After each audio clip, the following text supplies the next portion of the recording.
Hi friends, welcome to my channel. Friends, జనరల్గా మనం regular లైఫ్లోని నిత్యం టెంపుల్స్కి వెళ్ళే విధానం చాలామందికి ఇంట్రెస్టెడ్గా ఉంటుంది.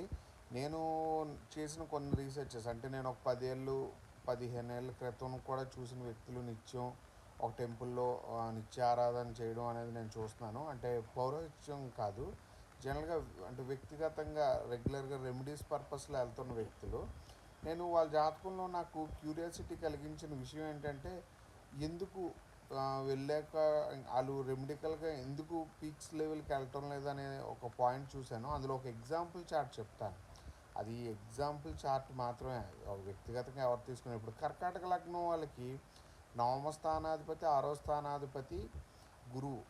అంటే ఇప్పుడు జనరల్గా 6వ స్థానం ఏంటంటే రుణ రోగ శత్రువులు లేదా రెగ్యులర్ సర్వీస్, వీటిని మనం 6లో చూస్తాం. 6కి 9కి ఎప్పుడైతే సంబంధం కలిగిందో వీళ్ళు ఎప్పుడైనా స్పిరిచువాలిటీకి ఎడిక్ట్ అయితే అందులో స్లేవీనెస్ వచ్చేస్తుంది. స్లేవీనెస్ అంటే ఏంటంటే వీళ్ళ కోరికలు తీరకపోగా వీళ్ళలో ఒక రకమైనటువంటి మూఢ విశ్వాసం వస్తుంది అనమాట. ఆ మూఢ విశ్వాసం నిత్యం వాళ్ళని తృప్తి కలిగిస్తూ ఉంటుంది. కానీ అదే వాళ్ళు ఒక 2 రోజులు వెళ్ళలేకపోయారు అనుకోండి, వాళ్ళ జీవితంలో అన్నీ బ్యాడ్ జరుగుతున్నట్టుగా అనిపిస్తుంది. కానీ ఒకటి గుర్తుపెట్టుకోండి, ఏదైనా గ్రహం తన యొక్క క్వాలిటీని మనం చేసే ప్రాక్టీసెస్ ద్వారా మాత్రమే దాని రిజల్ట్ ఇస్తుంది. ఇప్పుడు నేను అందరికీ ఇది పాటించండి పాటించొద్దని చెప్పను.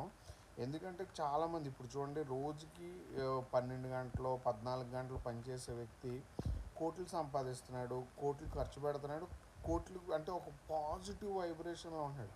నిత్యం గుడికి వెళ్ళి బాధలు చెప్పుకొని ఇంటికి వచ్చి అతను లైఫ్ ఫుల్ఫిల్ అవ్వకుండా దేవుణ్ణి పట్టుకొని అతని కష్టాలు ఏవో తీరుతాయని ఆలోచించే చాలామందిని నేను రెగ్యులర్గా జ్యోతిష్యంలో చూస్తున్నాను. వాళ్ళు తొందరపడి తప్పు చేసేది కూడా దేవుడి మీద భారం వేయడం తప్పండి. ఎందుకంటే 6వ స్థానంలో గురువు ఉన్నప్పుడు ఏంటంటే భిక్షాటన చేసుకొని బతకాల్సిన పరిస్థితి వస్తుంది. అది జనరల్గా శాస్త్రం. అది అది అది ఎక్కడ రాశారు ఏంటనేది మీరు జనరల్గా గూగుల్ చేస్తే తెలుస్తుంది. అలాంటప్పుడు ఆ ప్రాబ్లమ్ని మీరు ఫేస్ చేసిన తర్వాత రాజయోగం ఉంటుంది. కానీ అది దాటకుండా నిత్యం దేనికో దానికి భయపడి రెగ్యులర్ ప్రాక్టీస్ చేసినప్పుడు కొన్ని ఇబ్బందులు వస్తాయి.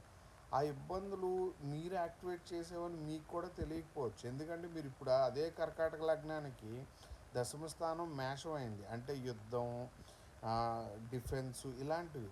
అదే భాగ్యస్థానం శుక్రుడు అయ్యాడు, ఆహారం, ఎంజాయ్మెంట్, తిండి ఉన్న స్థానాలు. అంటే ఇప్పుడు గమనించారా 6వ స్థానంలో ఉన్న స్పిరిచువాలిటీ మిమ్మల్ని ఎలా దెబ్బేసేస్తుందో. నా ఛానల్ వాచ్ చేయండి, ఇలాంటి ఇంట్రెస్టింగ్ ఆస్ట్రాలజీస్ చాలా ఉన్నాయి.